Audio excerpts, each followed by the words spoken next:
goalkeeper for £5 million. Chelsea have managed to sell Noni Madueke, who they bought from PSV Eindhoven, in the region of 21 million to about 25 million. Now they flipped that amount of money and they sold Noni Madueke to 52 million to us now. So if you look at the transfer business, people have really chastised Chelsea about how much they've bought players and stuff like that. We also look at the expenditure. But when you look at the context of how much Chelsea have also sold, it's impressive. Because I didn't think that Chelsea would get 25 million for Armando Broja. Because what's Armando Broja's skill set as a player? How well has he done? How has he performed? But Burnley comes in, they package him and they get that amount of money for him. Is it not because the transfer market has changed? For which reason players like Broja is even going for 25 million? So you see, that is the case. But then also when you put it in the perspective of how clubs like Manchester United are struggling to sell players whose stock have not even gone down. Yeah. Marcus Rashford has not been sold. Yeah. Manchester United are struggling to sell Jadon Sancho. Yeah. They're struggling to the extent that Chelsea has a plan for even players like Alejandro Garnacho. So in the context of all of that, you have to give it to Chelsea. Yeah. The bigger problem for Chelsea today is that in their structure as a team, there are two players who are part of the top 3 high earners in the club. Talking about Raheem Sterling and Benjamin Chilwell. Two players who are high earning in the club, but they don't play. They don't play. We are talking about somewhere in the region of almost 300,000 a week, and then 250,000 pounds a week. Chelsea wants to flip those ones. I'm hearing that clubs in Saudi Arabia, clubs in Turkey, and even some English clubs like Fulham are interested in Raheem Sterling and they want to go. But Zandosi, away from how much Chelsea have sold. No, but I think that for that, I will give credit to Chelsea for that particular trend. Yeah. And I remember this thing started under Michael Emenalo Javier. Back then, when I used to support Chelsea, I never understood why we were signing a lot of players on loan. Yeah. So Baba Rahman on loan. When Mourinho was around. Yes. We signed Baba Rahman, Christian Achu, then we ship these players out on loan. Yeah. Later, I realized that we were even making revenue from the loan spells. Yeah. I didn't really understand. The business aspect is very important. Yes. Zando. You see, even the general transfer outlook under Todd Boehly and Baghdad Eghbali, people do not give them credit for. Yeah. Zando, see, when these guys came and they bought Cole Palmer, nobody knew what Cole Palmer could do. People hardly knew who Cole Palmer was. Yeah. They gave him 8 years contract. They gave him 6 years contract. Enzo Fernandez, Moises Caicedo. Do you know why those 6 years contract and 5 years contract have been very important? Today, Enzo Fernandez is literally the best midfielder in the world. You can count him in as the Premier League. One of the best in the Premier League. One of the best in the world. Yeah. Okay, one Moises of the best. Caicedo, the best DM in the world. In the Premier League. I mean, in the world. So, you look at these profile players. You look at somebody that's even they met from the academy and how they've managed these players. Zando, now the players have played together, they've bonded, and they've started winning. I don't think that the Club World Cup is the highest that Chelsea can go. I think that if there is any club that can dominate Europe in the next 5 years consistently, Chelsea and Paris Saint-Germain are those two clubs. Hey, Chelsea? Yes. Because of what he did at the Club World Cup? No, I've said it several times. I said it last season. I kept on telling people that the reason why you should be scared of Chelsea is the fact that the age is very important. The average age at Chelsea was less than Paris Saint-Germain. Yeah, I think age is on their side. Yes, and Paris Saint-Germain was the youngest team to win the Champions League in a long time. Yeah. So it's a young team. Average age. Yes. If you put all the ages of the players together. And you see, people underestimate the importance of the fact that these players have suffered together. So the last time I was speaking to Dr. Daniel Usmans and I was saying that, you see, clubs always go through phases. Liverpool went for a very long haul in their phase where they were not winning. Without the Premier League title. Manchester United today are going through that phase. Yeah. Where Chelsea went through theirs in a forced way. But even before the force came, when you look at the data before the Todd Boehly, Baghdad Eghbali era, Chelsea were declining. I see. You can look at it from 2019 coming. But you won the Champions League in 2021. That's an outlier. And that's where when the owners came, they said they used the word sustainable. Okay. Because you can go 4 or 5 years and you win something in the middle. It is not sustainable winning. You want to win consistently. That what Manchester City did in the last 6-7 years. Constantly they are winning every season. Something substantial. Okay. That you can say, okay, we want this, we want that, we want that. But Chelsea were not doing that. So in buying those young players, they have gone through a period where they look on TV and people call them £1 billion bottle jobs. They go through that together. So it's either you bring in a manager that's charismatic enough to change the culture by itself. And I'll give you an example. Jose Mourinho came to the English Premier League And then on the very first day of his unveiling, when there is Sir Alex Ferguson, there is Arsene Wenger, a 41-year-old Jose Mourinho says, I am the special one. Yeah, the GOAT. Those days, 41 years is probably the youngest Premier League coach. Yeah, at the time. And there's Sir Alex Ferguson. And you come and you say you are the special one. And Alex Ferguson had dominated the Premier League before Jose came. Who are you? But that is Jose's charisma. He says he's the special one. He will win it. He said, another example. Jurgen Klopp comes to a Liverpool team that is struggling over decades. He comes in and he says that, oh, just give us, he's specific with time. Jurgen Klopp gave Liverpool 4 years. 4 years, he said it. He won the league and won the Champions League. Yes, he said, I will turn you from doubters to believers. He did. He did. So now link that to that of Enzo Maresca. So what I'm saying is that if you don't have a manager that will do that for you, you need to go through the process. And the process Chelsea chose to go through, people didn't understand. People said, why are you buying young players? Why are you buying kids? And they say that you can buy older players, but if the culture has not changed, you won't win. Manchester United is a clear example. You can buy 29, or you can buy 30, Mateus Cunha, Mbeumo, and the likes. Casemiro is a serial winner. But he comes to the Manchester United team and they are not going to win. Why? Because it's either you get an excellent, charismatic manager that drives the players along and then changes the culture. Or you bring in players young enough and you give them time to go through the mill and build their So that's what Chelsea did. So Chelsea brought in players, gave them time, and then they are winning. They are confident now. But if you knew this, why did you fire coaches like Graham Potter, Pochettino, and then because if you remember constantly, I kept on telling that Chelsea's biggest question mark was who was going to be the right man to manage the players. So the right man is Enzo Maresca. So I kept on telling you the only reason why I gave in on Graham Potter at the time was charisma. Okay. Graham Potter lost Stamford Bridge. Now, compare Graham Potter as a person when he speaks to Enzo Maresca. Maresca can have journalists before the Club World Cup. A journalist comes to Maresca and says, oh, we know that you will suffer against Paris Saint-Germain. Maresca's response is, who told you? He asked the journalist there that who told you that we will suffer? But Graham Potter is a nice guy. And for me, I think that's where Graham Potter, I don't believe for a day that Graham Potter is a bad manager. He's a good man, but he doesn't have the charisma. Being a manager is not just about the tactics. Oh, yes, Your personality is very important. How to even play mind games. Exactly. Charisma I think Mauricio Pochettino played an excellent role in Chelsea. Physically. Okay. He did an excellent job physically on those players, and it was a good step for them to grow. They understood certain things physically. Maresca came in and platformed it more tactical and an excellent general management. So Maresca is enjoying from the foundation. Of course, every coach enjoys from the foundation. So now you guys are done going through the process of rough viewers. Yes, and that's why if you look at Chelsea's transfer the summer now, everything Chelsea is trying to do is about solving specific problems in the team. And I for you, if you look at why Chelsea did the deal for Dario Esugo from Las Palmas this summer.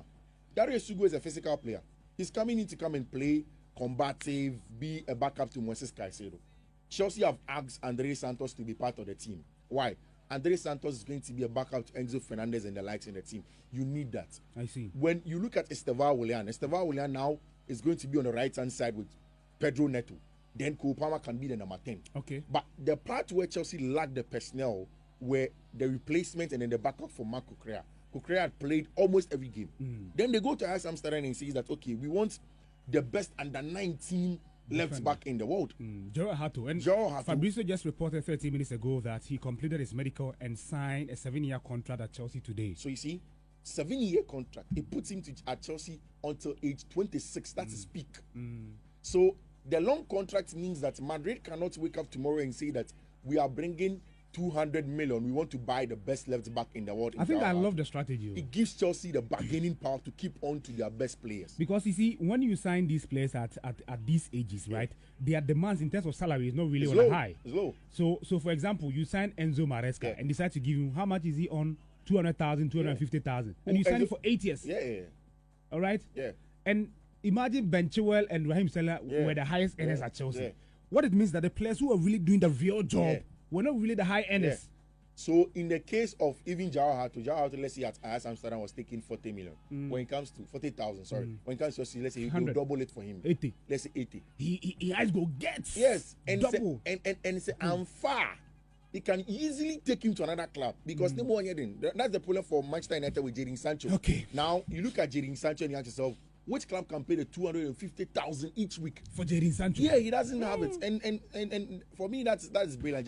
Use 2 minutes to wrap up on Alexander Isak for me. Solves the problem of Chelsea's left back over reliance on Marco Correa and Zando. It is excellent in terms of he's an athlete, he has the pace. See, today in the modern game, you need your left back to be able to stand up to the best left wing, the right wingers. So, in case Vinicius Jr. ever comes up against Joao Hato, you are expecting that he should hold his own against 1v1 Vinny. You need an athletic defender. Yes, you are expecting that he should hold his own against Mohamed Salah 1v1. And when you think of Joao Hato, think of Josko Guardiola, think of Nathan Ake.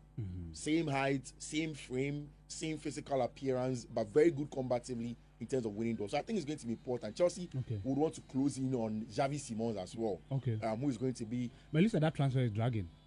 Because Chelsea has to make sales. And I've been saying this as well. To free their books or... Yes, they want to make sales to be able to be in the right side of everything. Okay. So now that we are hearing that Armando Broja will be done, after Armando Broja, we're expecting that Sterling, Benjamin Chilwell and the likes probably will also go. Then Chelsea will be done. Let me wrap up with the Alexander Isak. No, I'll come back to you on Isak. I'm sure Javier will be interested in this conversation. Everything happening at Chelsea put you guys under pressure to win the Premier League. That one day, every weekend, I will remind you. Because like Manfred said, he is expecting the project to pay off in the next 5. In fact, he says Chelsea is going to be one of the dominant teams in Europe in the next 5 years. And so if Maresca has spent a season already and he's won the Conference League, he's won the Club World Cup, it puts you on top of the pile to challenge for the Premier League trophy. So that one, there are no two ways about that, Prof. No, but it's about how patient Chelsea supporters can be. But you are not patient. Yeah, that's what I'm talking about. It's about how patient you can be because I remember when this whole project started, some of us didn't have any hope in the project. I remember. Yes. Because Chelsea were losing matches left, right, and center, and I remember it was painful. Yeah, I remember at one instance, or maybe more than one instance, or several instances, Todd Bowley was even insulted at Stamford Bridge by some of the Chelsea supporters who went to watch some of these games. So it takes patience sometimes for you to get to the level that Chelsea is getting. I'm not saying that Chelsea have gotten to a level that's more or less like the end of the project. But there's been progress. But that's the point I'm making. That we are seeing progress. Yeah. We are seeing progress in a way. The team is gradually picking up. The structures are just coming up, and signing right players, giving them long contracts, and okay. So remember this one. Oh, okay. Remember this one. Was it Blue Go Stop Killing Chelsea? Get out of our club. Wanted for crimes against Chelsea. Clearly. Family. Hey. Okay, so we've gone through this. Chelsea fans have gone through this, or even sports lovers have gone through this. And I remember one interview of Todd Bowley that I listened to. He talked about patience at that time and believe in the system, trusting the system that we were putting in place at Stamford Bridge. And gradually, I mean, it's taking shape. I'm not saying that it has taken shape. It's work in progress, as we say in account. It's taking shape. Yeah. And if you look at the material that Chelsea has now, and you look at their ages. Now, Fifi was talking about the fact that when Chelsea played in the Club World Cup, they presented the youngest team in the Club World Cup. And this youngest team won the Club World Cup. So if you look at the Chelsea setup now, I think that Tosin Adere and Reece James will be among the oldest guys in the squad. Now all the other guys are very, very young guys. 23, 24. So that is why they are not signed for 1 year, 2 years, but some contracts even go beyond 5 years and things like that. So maybe after 5 years, even after 5 years, you have them maybe attaining 26, 27. So they have a lot of football in him if they don't pick up injuries or if their progress is right and things like that. So it's turning out to be a very good project. Yeah. For me, it's turning out to be a very good project. I remember last week when we were talking about this Chelsea expenditure and things like that, I mentioned that expenditure fine, but we also have to look at the revenue side of things too. And in the last 6 years, you guys are leading. Yes, we have to also look at the revenue side of things too. So if you look at Felix for instance, Chelsea, I think that Chelsea bought him for how much is it? I think about £45 million or so. Yeah, £45 million from Benfica at that time. They sold to El Nassr for 43.7 million pounds. Even and after the player he went on loan at AC Milan for 5 million. For 5 so Chelsea has made profit on that. And I mean, you can go on and talk about a lot of players that Chelsea want to ship. Unfortunately, for some players, they are not getting suited because of that. They also have to stay on the books, like Chilwell and Raheem Sterling and other guys who are still but certainly these guys will leave. They will leave. Yeah. They will leave. I'm sure they will leave. I'm sure they will leave. So it's still early days yet. That's the way I see it. But I mean, I can see progress, and that's what I like about the team. I can see progress from where we started to where we are now. I think that we've seen a lot of progress in the way the team is moving. Yes. Now, do you have any other transfer story on your table? Mishak, Victor Gyökeres is at Arsenal. Son Heung-min is leaving Tottenham Hotspur after 10 years in the Premier League. Son, for me, should have left a long time ago. Oh, really? Yes. But he was one of Tottenham's best players. Yeah, no, but I mean, you can be best, but he's been there for 10 years. And what Europa? Apart from that, I mean, Harry Kane, who was a captain of the team, he didn't win anything. Yeah, he left.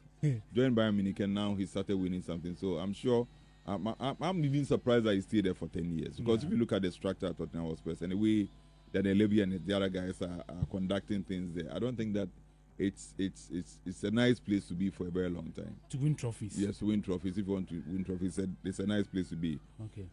Our compatriot Kudus Bamba has joined the club, and they have a new coach in Thomas Frank. So I don't know. They've not been very active on the transfer market too. So it's just like Newcastle. We're talking about Isaac and just like Newcastle. Apart from Anthony Langa for Newcastle, I mean they've not been very active. And Kudus and one or two players have done Spurs. But you look at the team that Spurs has now, and you go back to look at their performance last season, and nothing in the league. Nothing drastic. Nothing has changed. Apart from the manager. Yeah, we've not seen any drastic change in personnel. I'm talking about the players on the field and other things like that. So maybe they've also started something. And I know Daniel Levy. I mean, I've been around for a very long time to know that Daniel Levy is somebody who is very thrifty. He doesn't spend. Yeah. He doesn't spend a lot, and he's only interested in the profit side of things, not on the spending side of things. So it will take some time for Kudus and the other guys who are in the team now to also experience or get some joy out of joining the club. Arsenal, Victor Gyökeres.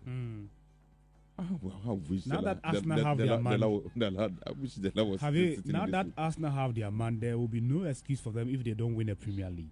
Because in the last 3 seasons that they failed to win the league after placing second, the excuse is that Arsenal lacks a centre forward. Now they have a recognized centre forward who comes in with records, goals, numbers. There's no excuse for Arsenal, and I'm sure Dela is listening. So they paid £54.8 million for him. And what's his age? Victor Gyökeres should be around 27 years. They paid £54.8 million for him. And last week I told you that if you look at the way Arsenal has been performing, especially how many goals they score, or they've scored in the last 2 seasons or so, it has not been very impressive. So he's 27. The need for a striker or the need to get more goals, I think that necessitated the need for Arsenal to also get somebody who can at least, he has the pedigree, he has the record, he has everything to show that he can also get Arsenal goals. And look at Arsenal and the way they've treated it up front in terms of the forward that they have. Kai Havertz, for me, has not been a conventional striker. He's more or less like somebody who plays behind the striker. But like I said last week, he played that role for Chelsea and by extension to Arsenal, because in Chelsea we had Romelu Lukaku at that time who was also scoring goals. So Kai Havertz also had to deputize for him.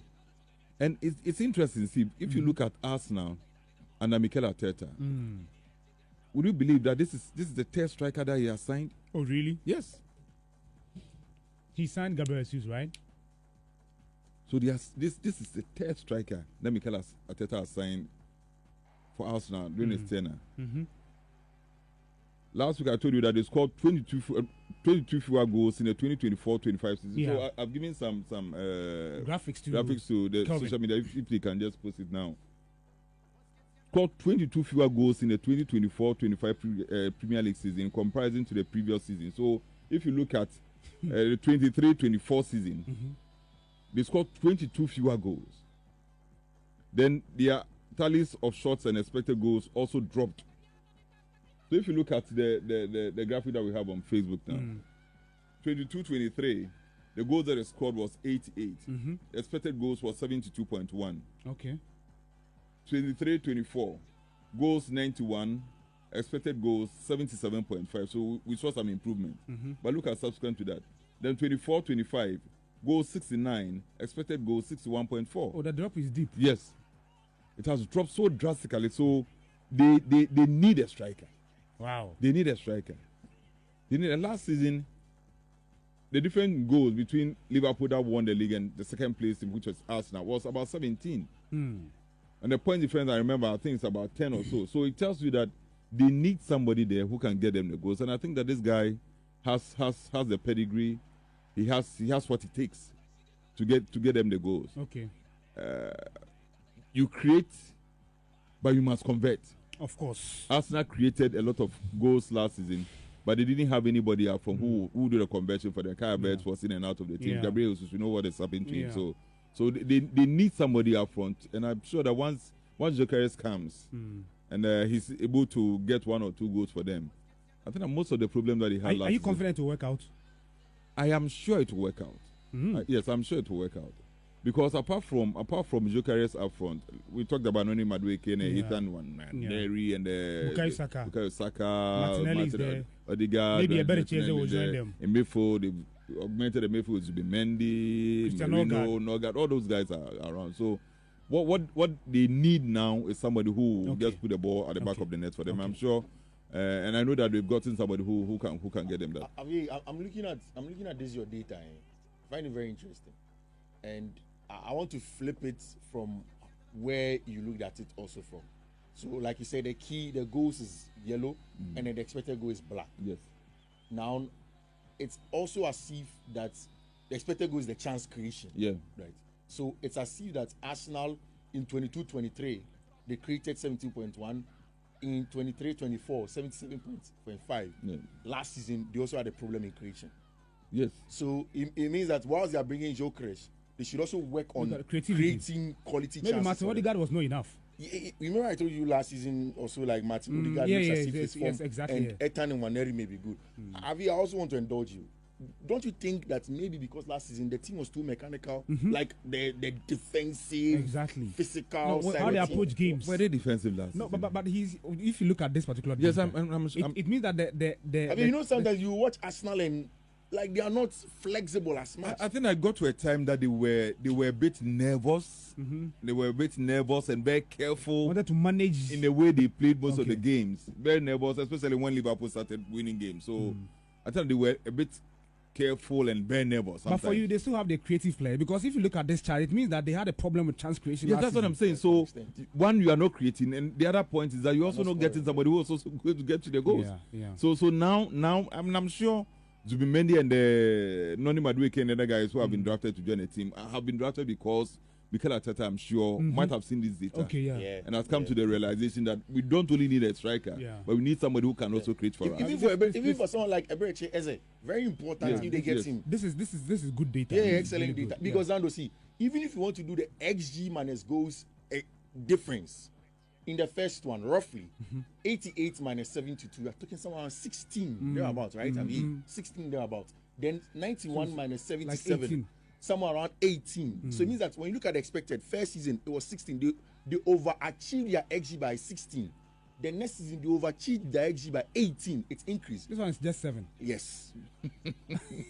So you see. Yes. So you see that even if you look at it, even in that area, Arsenal. Now if you're an Arsenal fan, maybe you understand why Noni Madueke is coming. Maybe you understand why they really want Eberechi Eze. Yeah, direct players will be able to create from different angles on the field of play. They want creators now. They want creators. And why has Mikel Arteta waited for 3 solid seasons before doing something about this?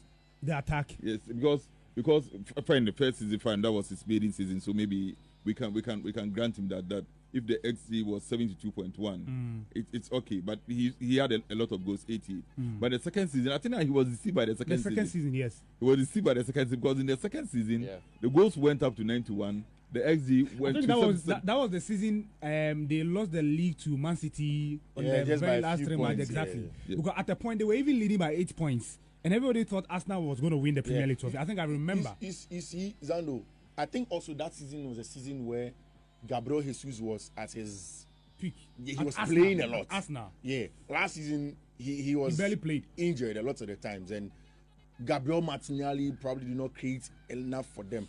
And I really think that, Zando, even in that 23-24 season, Martin Odegaard was on fire. Yeah. If you check the data, I'm sure his goal contributions will be more than it was last season. Yeah. But last season was not. So even it's Bukayo Saka. Even Bukayo Saka last he season. He scored a lot of goals last 2 seasons. Than 23-24. Yeah. So getting extra players to come and do that is important. Zando, this is a clear example of why data is important.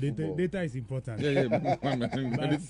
but sometimes the eye test is very important. See, I think that he was deceived by the second season. I mean, first season final, maiden season, okay, I'm putting structures in place, and then boom, the second season, everything went so well that he just got lost in the euphoria. And the third season just bam, the realization that no, everything is all right. So you have to do something about it. And I'm very happy for the players that have joined the team. Okay. I mean, if you look at, he has bought very well, bought into certain spaces or certain positions that he thinks that he needs to augment. And if you look at the midfield, for instance, fine, he needs somebody there. Thomas Partey is not around. But Norgard is not somebody that I believe will play on a regular basis for them. Okay. So maybe Zubimendi and other guys will play. And on the flanks too, he has a lot of options on the flanks. Yeah. So he's also gotten a striker. Yeah.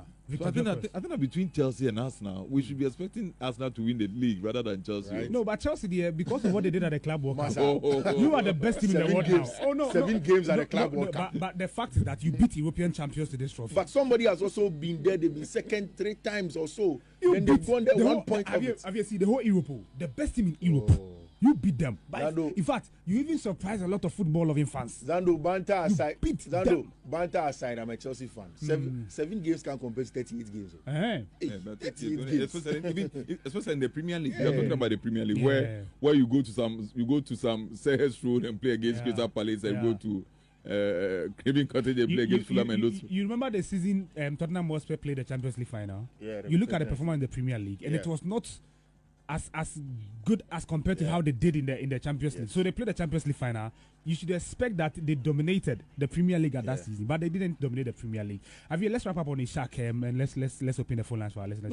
So the information is that he's training with his former club Real Sociedad in Spain. Eddie Howe has made us understand that he's got a thigh injury. So, but they were lying, Oh, but okay, I don't know about that. They were lying. So say he's just training, going through his paces to make sure that he gets his fitness back.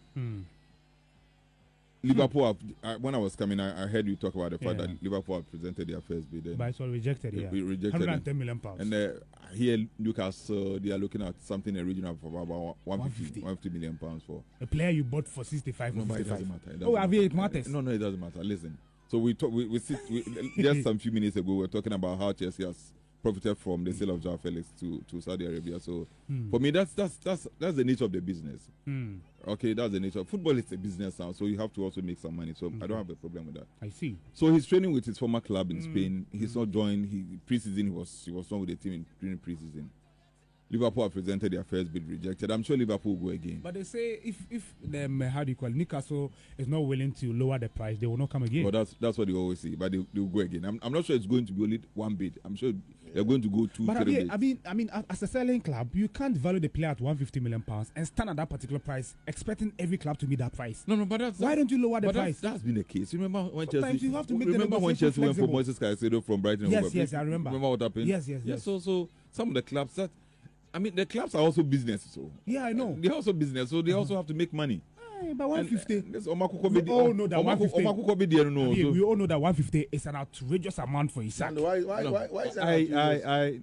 On BBC, was it yesterday or about 2 days ago? I was just reading some articles on BBC about this Isak thing, and they have this opinion session where people are allowed to also share their opinion on some of these things. Okay. And some Liverpool fans are very angry. They think that their team is becoming too they are becoming too greedy. That's the expression that some of them use. Say the team is becoming very greedy because they have a lot of forwards. They say the argument is that they have a lot of forwards. At the time. No, now. But Diogo Jota had left. Listen. Luis Diaz has left. But the argument is that they have a lot of forwards now. What they rather want the team to do is to strengthen the central position, the defensive position. That's what they are looking at. They say for the defensive side, they are not looking at that side, but they also have issues on the defensive side. Now Trent is gone. Robertson is not in his usual form. The Frimpong guy. Frimpong play like Trent Alexander-Arnold? But at least he's a better replacement. But what about the left side of their defense? Who is going? But Kekes is going to be his first season with Liverpool. He did very well at Bournemouth. It doesn't matter. This is Liverpool. It doesn't matter. But it's true. They are sent me for me. I think it's centre back. Yeah, especially after letting João Kwanzaa go. That's now there is just Konate and then Virgil van Dijk. There isn't anybody. That is where most Liverpool fans want them to strengthen. Where they've also not looked at is central position, The midfield. Ryan Gravenberch is not number 6. Exactly. So who's the recognized DM? Last season he was converted. He did very well. Let's just grant him. Because if you go to Chelsea, you mentioned Caicedo. If you go to Arsenal, probably you mentioned Declan Rice. Exactly. But who? So my problem, and I asked Liverpool fans the last time that, what if Gravenberch gets injured? Is it Endo Ouattara? Can he do it consistently?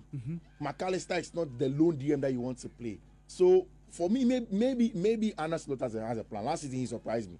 So maybe he has a plan to deal with that. But really, I think that is a worry. See, Zando, I don't agree with you particularly when you say that players are too expensive for selling clubs. 150 million. I will never agree. Too expensive. I will never agree. And honestly, Alexander Isak for 150 million.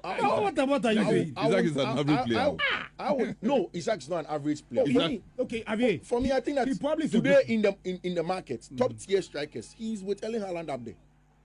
Top tier Haaland? strikers in the world. In terms of what? Numbers or what? Yes, the numbers. In the Premier League. Top tier strikers in the world. He's with Erling Haaland. The numbers show. But his numbers cannot be compared to Haaland. No, yes, Haaland is outrageous. He can break that barrier. So Haaland 155. That's what I'm saying. That in tier 1, he's there in tier 1 with Erling Haaland. Okay, but in tier 1 person will lead. Of course, way higher than him. So he follows.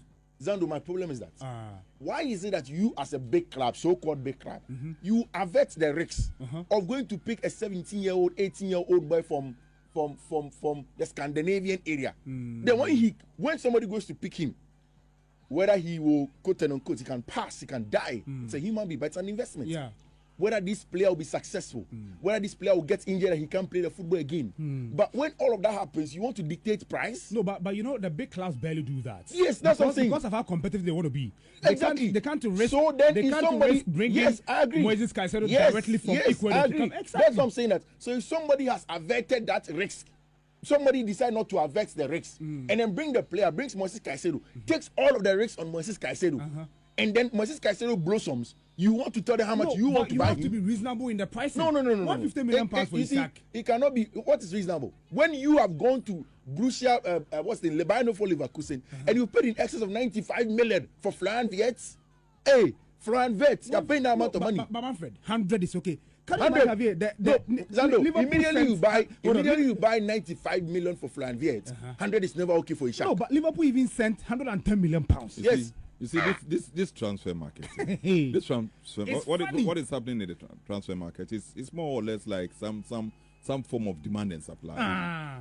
You get it? Yes, because Liverpool needs a striker. Because it's purely that. That's how we do business. That is so you need a striker. That is what Brentford did to how do you call it? Man United for Brent. How do you call it? What the name of the player? Brandon Mbeumo. Of course, it's about demand and supply. Do you realize that Liverpool needs it. They think that they need a striker, and it's all about the place. If you're a big club and you want to win, they can't win like you. They can't win Champions League to get that amount. It's all about the place that Liverpool needs a striker. Yeah. Yes. So if you need a striker, and you come to me for a striker, then I will give you a very high price for it. I know, but it's a business like you are doing. In the business community, these people are supposed to even be... Zando, Leipzig. Zando, today that we are speaking, Leipzig are demanding base amount, 75 million for Sesko. Don't talk. Like, they are saying that this is the base, add-ons and buy, sell-on clause and buy. The clubs are being selfish. To the detriment to the progress of the players. Because look, Sesko probably wants to explore in the Premier League. He wants an opportunity. When Sesko was taking £200,000, 200,000 euros a week, where did that money come from?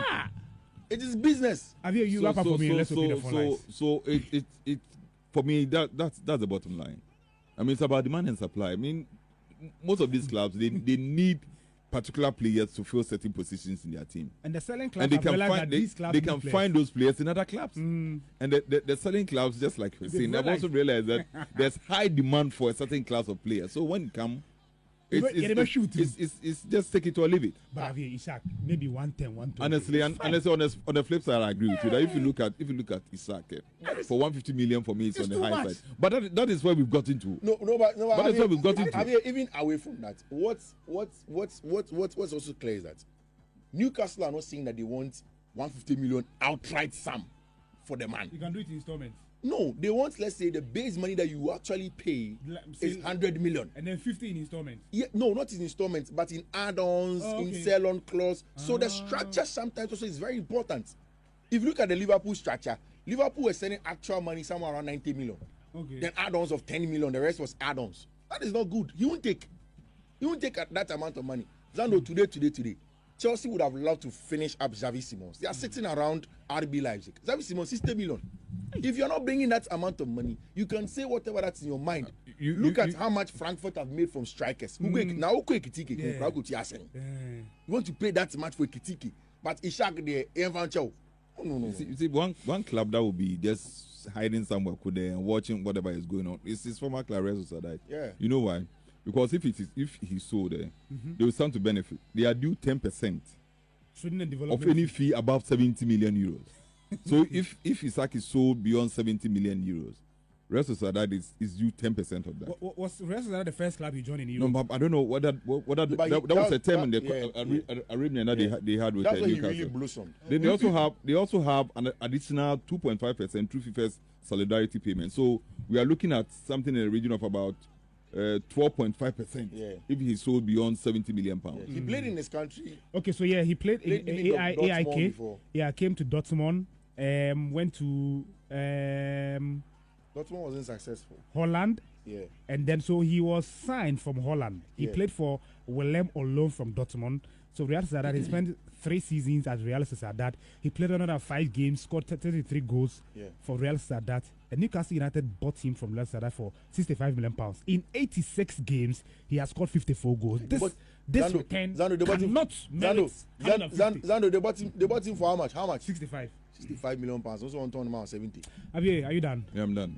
Let's open the phone lines. He will not sell him for you for 70 million. That one they do. Oh, Masa, it's for 150 today. Ishak at most should be 100 million pounds. Ishak at most should be 100 million pounds. Then Real Sociedad will take 10%. How much of that money is left? In the current Thomas 100. Real Sociedad begging you 10%, which is 10 million. Then 2.5% of that amount of money. Real Sociedad Sanji and sign on what say on only deductions a free. How much will you make? In the current transfer, Hazard would have gone for like 200 million pounds.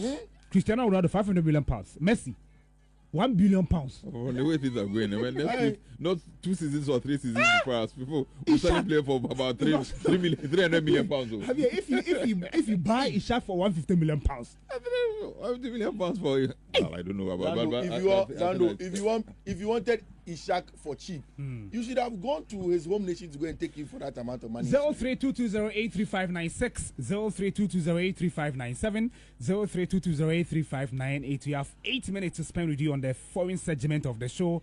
And please call us and let's have a conversation on what we've discussed. 0322083596, 0322083597, 0322083598. Hello, good morning.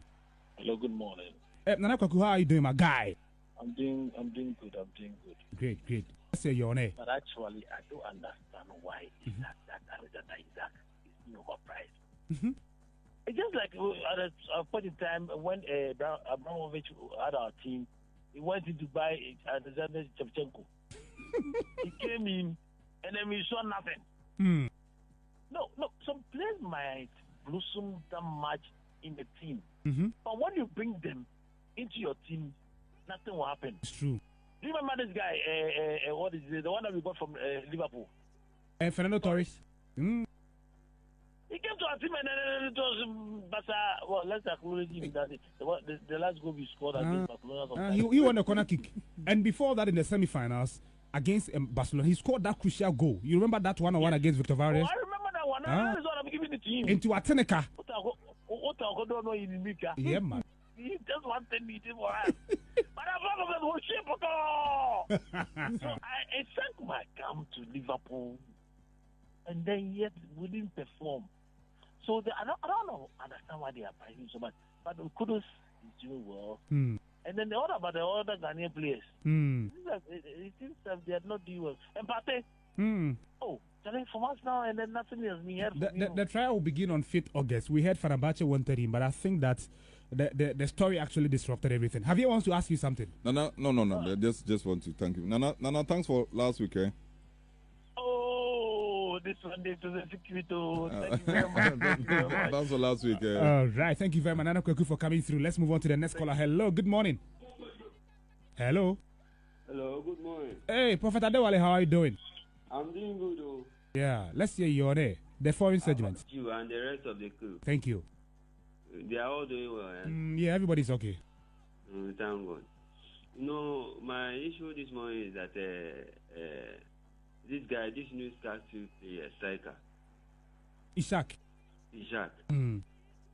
I don't know. I said, Chinchin Chamber, so call Liverpool. Liverpool, the players go.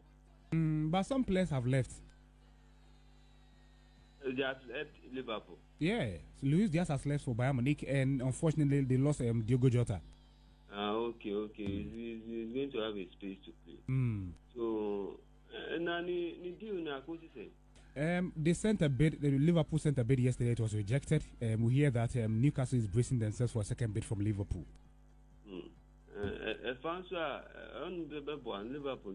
All right, thank you very much, Prophet Adewale.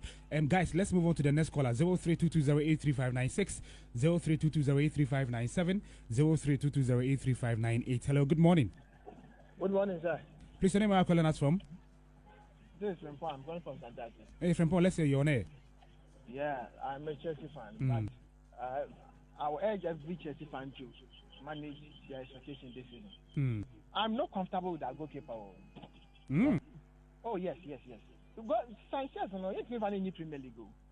He did well at the Club World Cup, but when somebody has Alisson Becker, please, in 38 matches, because of his performance at the Club World Cup, they are silent. But seriously, I don't think Chelsea can win the league with Sanchez.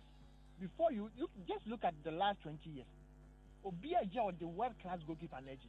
Because you need the world-class goalkeeper to save you in crucial moments. Sanchez, he's not good enough. And then I think, I don't know if it's somebody said Ishak is average player. No, he's not average. Okay. He's above average. The guy is good. Okay. He's playing for Newcastle. The striker plays for Newcastle. And just look at the number of goals he scored. If you put that player in a very good